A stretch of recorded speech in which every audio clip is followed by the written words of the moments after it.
creador, el que le da el aliento de vida al humano, le da existencia, le da razón de existir.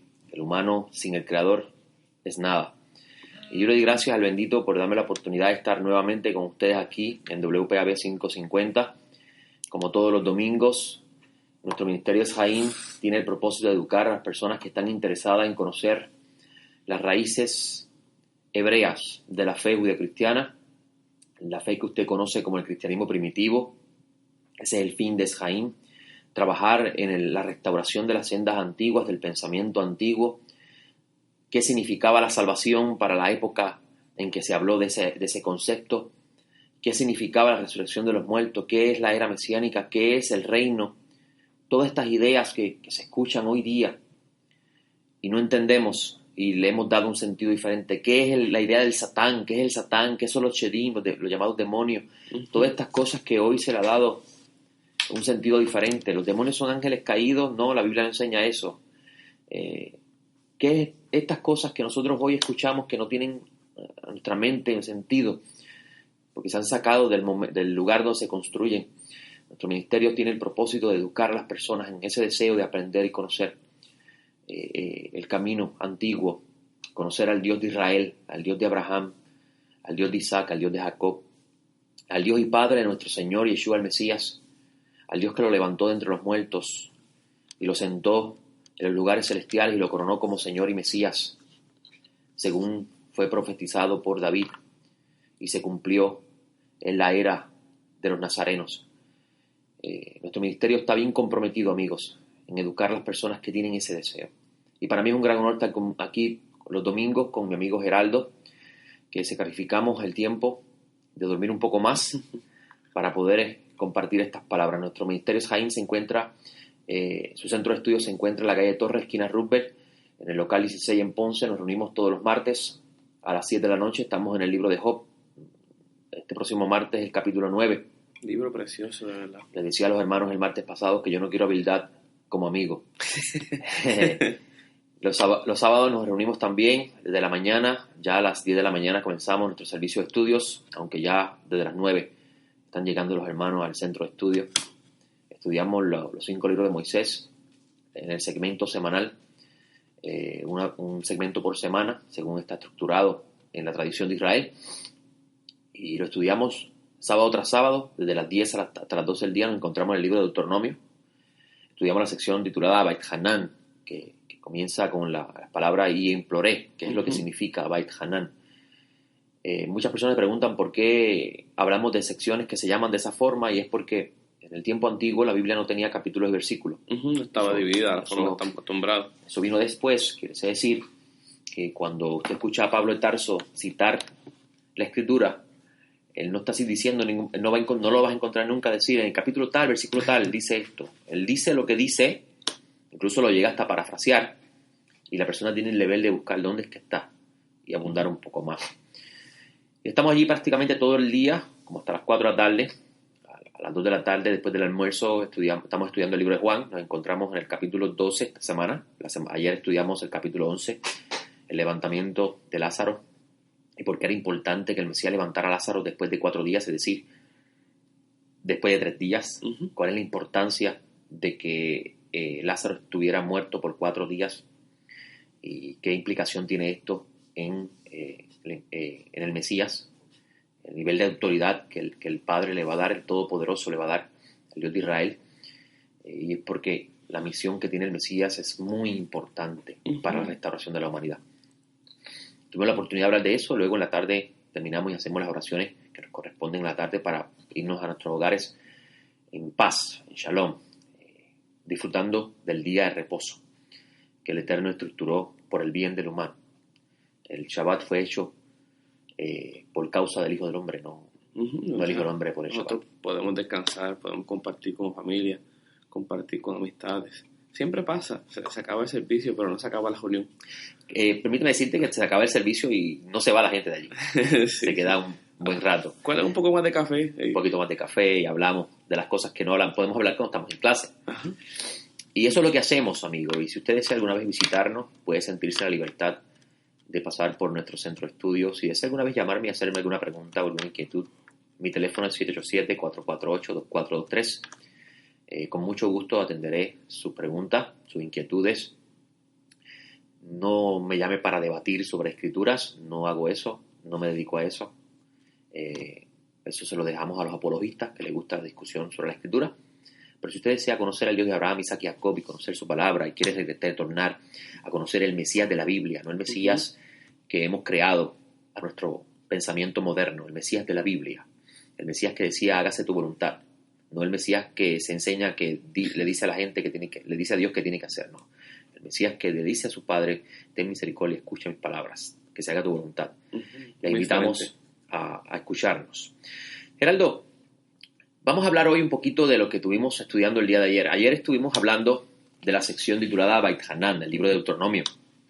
El libro de Deuteronomio es un libro muy interesante. Es el libro conocido como la Torá de Moisés. Le llaman la segunda ley. Y es porque Moisés, próximo a cruzar los israelitas el Jordán para entrar a la tierra y poseerla, está renovando el pacto nuevamente. Por eso vemos que se repiten otra vez las 10 palabras. Y hay de cierta forma un cambio en esas 10 palabras porque vemos, por ejemplo, que el caso del Shabbat, donde recordar. En el Éxodo, en el libro de Éxodo se dice recordarás el Shabbat.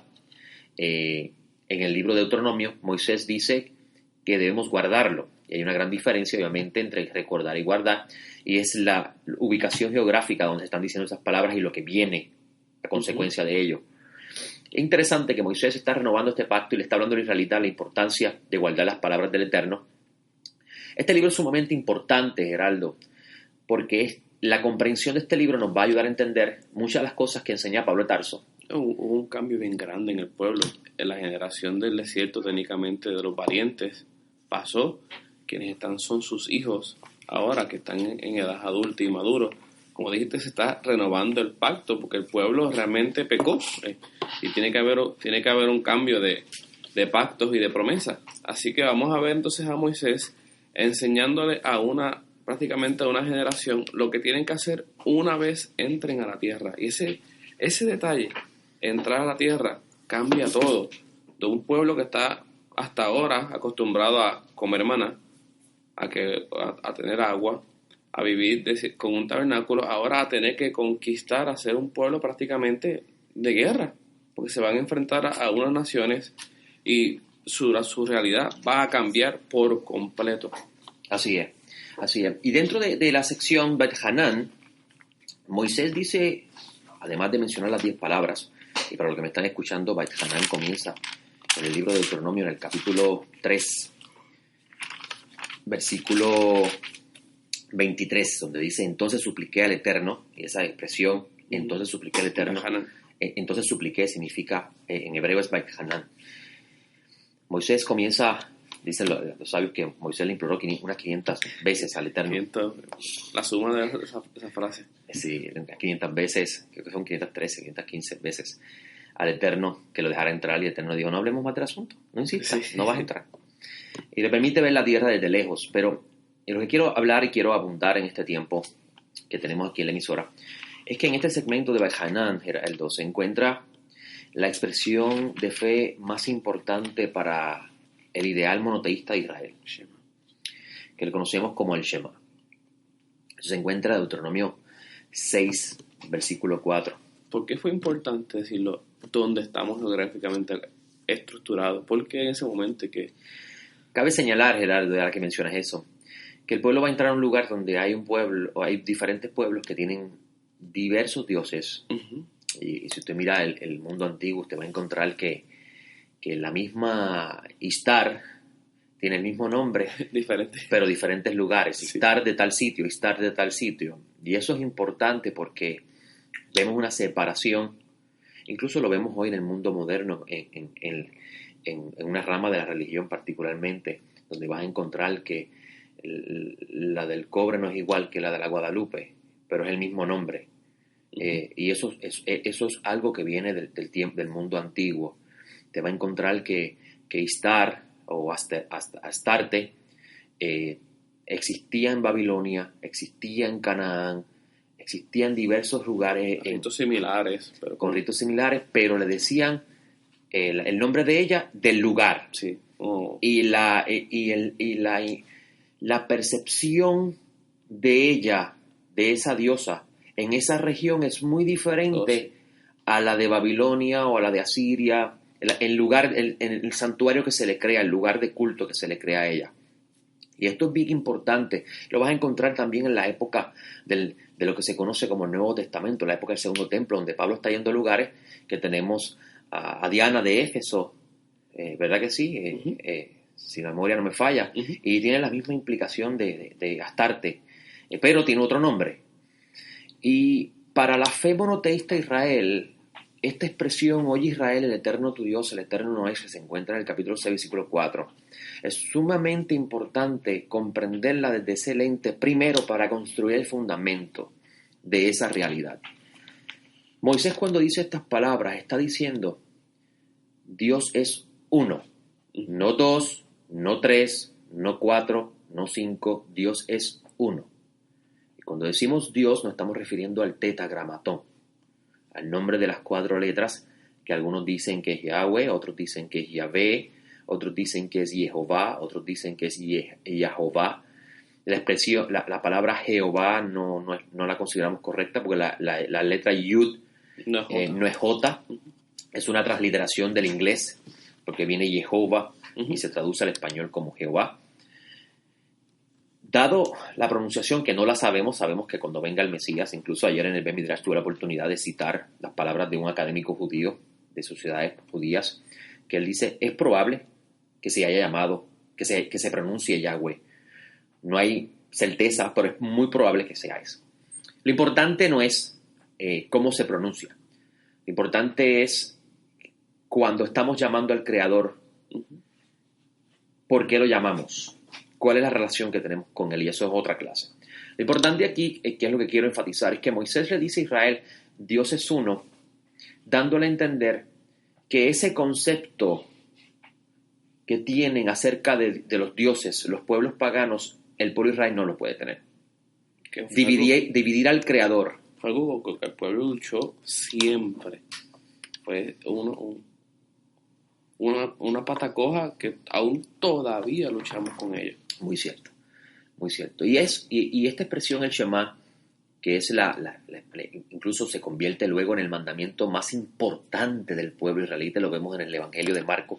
¿Cuál es el mandamiento más importante? Que colocan al maestro, preguntan al maestro cuál es el mandamiento más importante, y el mandamiento más importante, según registra Marcos, que el Mesías dice es, oye Israel, el eterno tu Dios, el eterno uno es. Eso no ha cambiado. Eso no ha cambiado.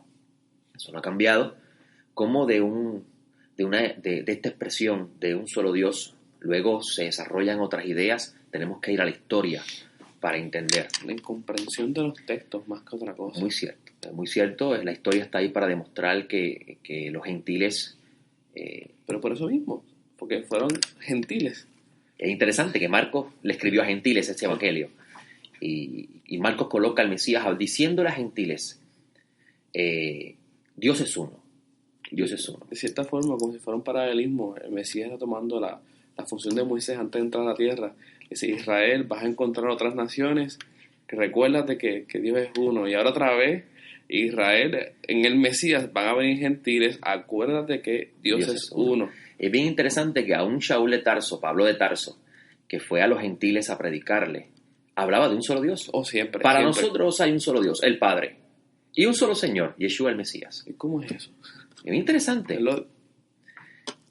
¿Cómo de repente eso cambió? Tenemos que ir a la historia y ver y entender qué eventos se suscitaron para que eso ocurriera. Es eso lo que era al principio, lo que los nazarenos creían al principio, lo que los primeros cristianos, si vamos a hablar en el lenguaje que las personas puedan comprender, era eso lo que ellos creían, lo que luego se desarrolló. La evidencia textual de los nazarenos, los evangelios, las cartas de Pablo, demuestran lo contrario. Pablo constantemente está hablando de un solo Dios. Eso es muy importante porque vemos que los nazarenos no se separaron de la fe de Israel. Los nazarenos se mantuvieron en la fe de Israel. Y esto es muy importante. Y ayer estaba hablando sobre la implicación que tiene comprender más allá porque obviamente tenemos que comprender el fundamento, el contexto por el cual se construye esa idea de un solo Dios. Crecer. Pero el hecho de que estas palabras aparezcan en la Biblia va más allá de simplemente comprender de que hay un solo Dios. ¿Qué implicación tiene, Geraldo, el que una persona entienda que hay un solo Dios? Primero, que Él es la causa de todas las causas. Que todo lo que pasa, de alguna forma, empieza en Él, aunque yo no lo comprenda, aunque yo no lo entienda. Y para mí, eso me deja descansar. Muy cierto.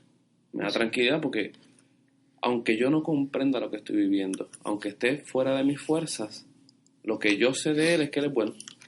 Es bien interesante que en la tradición de Israel, en los libros de oraciones, en la oración de la mañana en la sinagoga, el Shema es parte de la estructura de la oración. Se lee el Shema, se canta realmente. Tiene que decir por la mañana, para eso mismo, yo voy a enfrentar la vida, pero no importa lo que yo vea, Él es uno y Él es bueno. Es interesante que Moshe, que es el maestro de Israel en ese momento, le dice a Israel: oye Israel, el eterno tu Dios, el eterno uno es. Amarás al eterno tu Dios con todo tu corazón, con toda tu alma y con toda tu fuerza.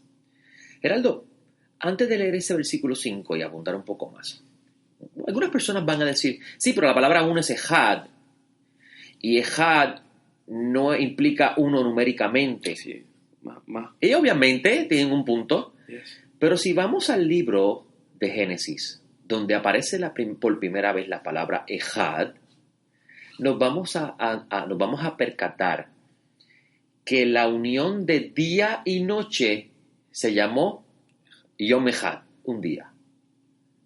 No se separó el día y se dijo al día, un día. Y no se separó la noche y se dijo, una noche. Uh-huh. No. La unión de la luz y la oscuridad en un principio Era uno. se llama Ejad, uno. Uh-huh. Esto es sumamente importante para la construcción del ideal monoteísta, porque usted va a encontrar, por ejemplo, profetas como Isaías, que dice Geraldo, cuando le dice a Ciro Mesías, porque Dios llama a Ciro mi Mesías, mi ungido, léalo en hebreo, amigo, se va a sorprender, va a quedarse en shock. El capítulo 45 de Isaías, Dios le dice a Isaías, mi ungido, mi Mesías. Y esto para podernos ayudar, ¿qué significa? Amigo, el ideal de Mashiach? Mesías, que lo traemos en nuestras Biblias como Cristo, no es el apellido de Jesús. Los apellidos no existían en esa época. Es un título. Sería hijo de José, más que otra cosa. Cuando se le llama el ungido o el Cristo, se está refiriendo al ungido. Es la idea.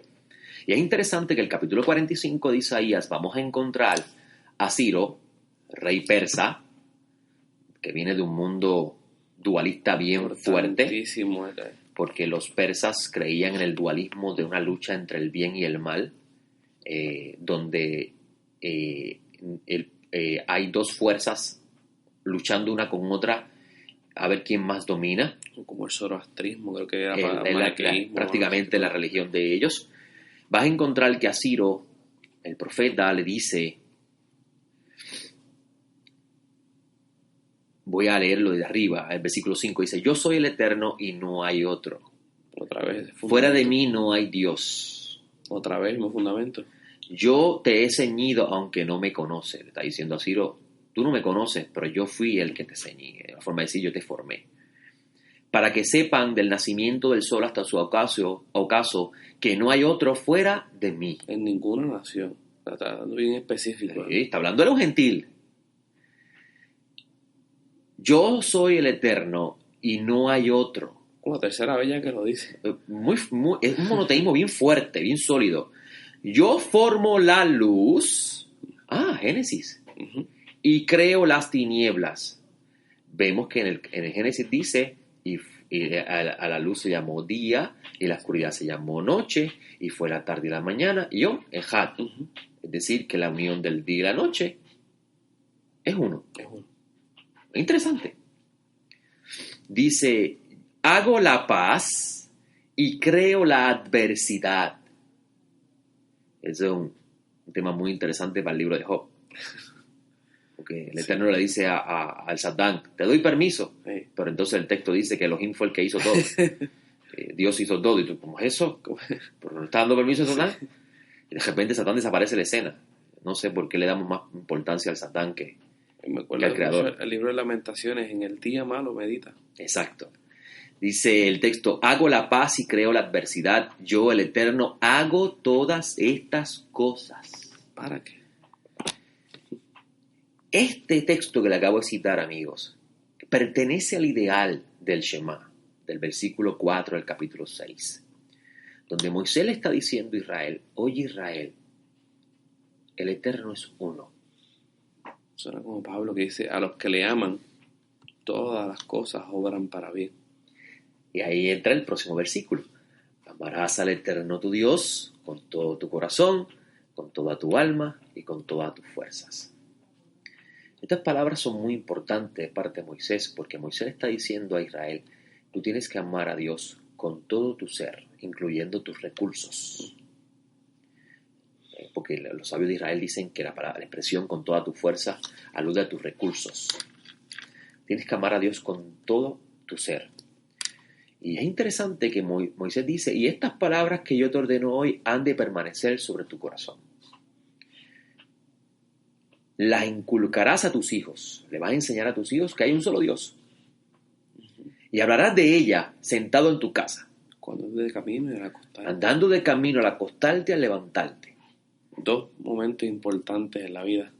Cuando me levanté para enfrentar el día y cuando me voy a acostar para reconciliar el día. Es interesante que te levantas para empezar el día y tienes que tener conciencia, hay un solo Dios. Y te acuestas a dormir, que puedes morir durmiendo, y tienes que tener conciencia que hay un solo Dios. Y dice el texto, andando de camino, es decir, moviéndote en la vida, también tienes que tener conciencia de un solo Dios. Es que imagínate lo contrario, con las adversidades que el ser humano pasa, con las vicisitudes.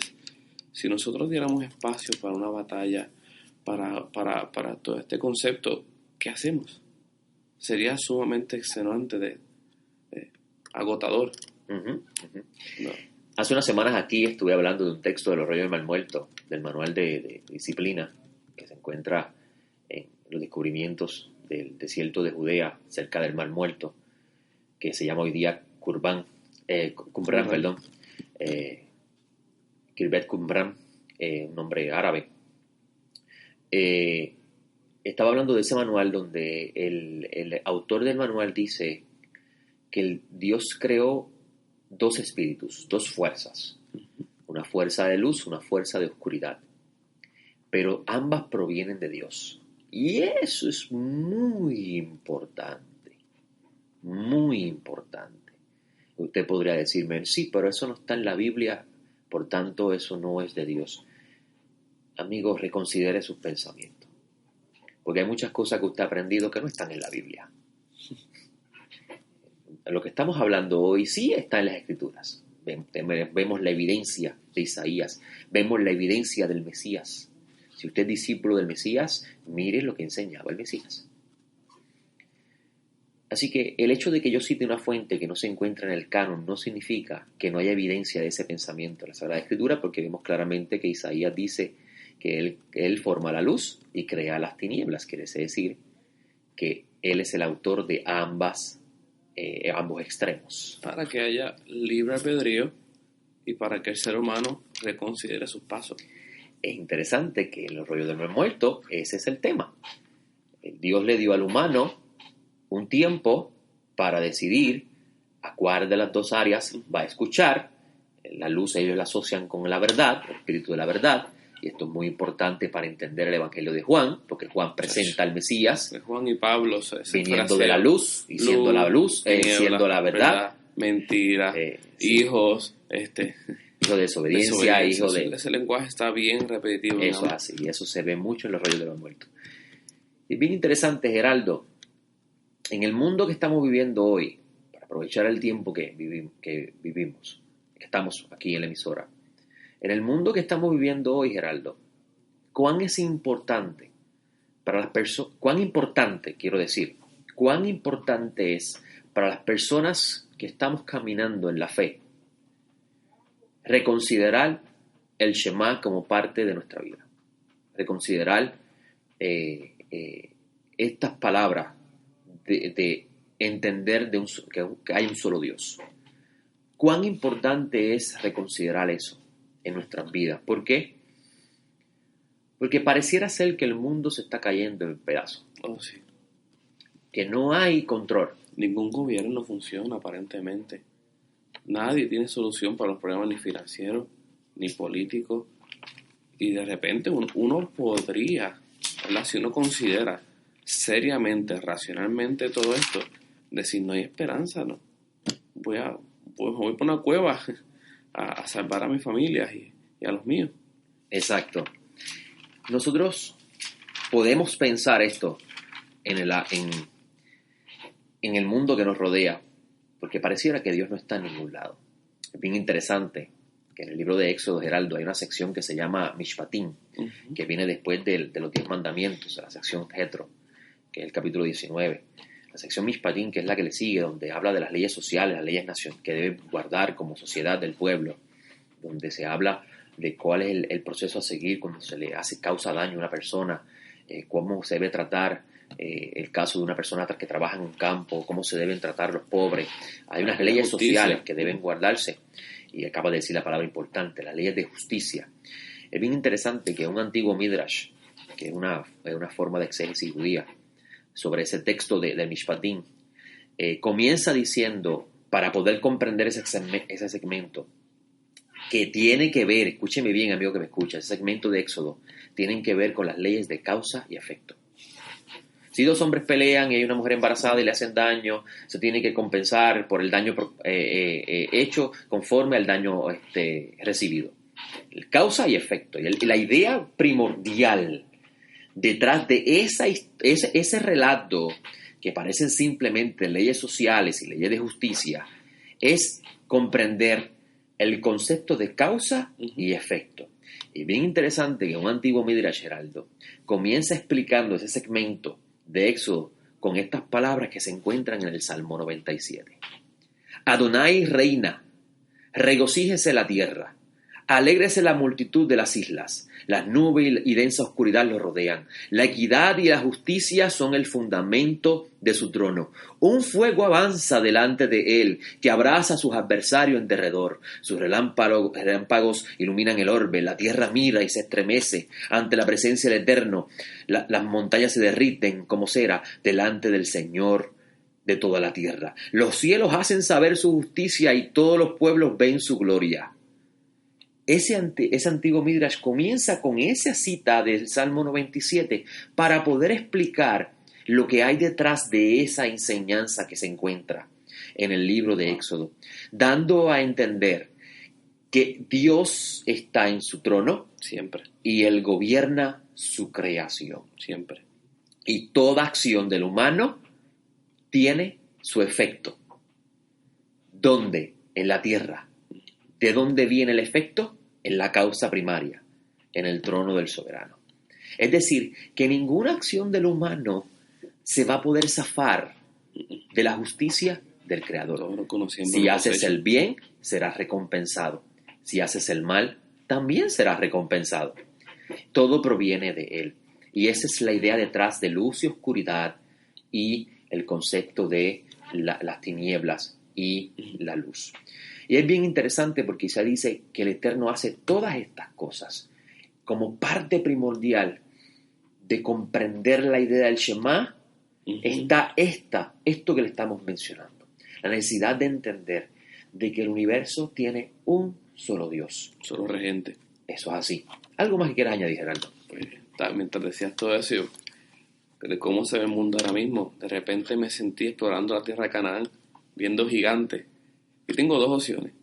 O digo Shema, y no importa lo que yo vea, creo lo que Dios prometió, y damos para adelante, o vamos y no entramos mejor.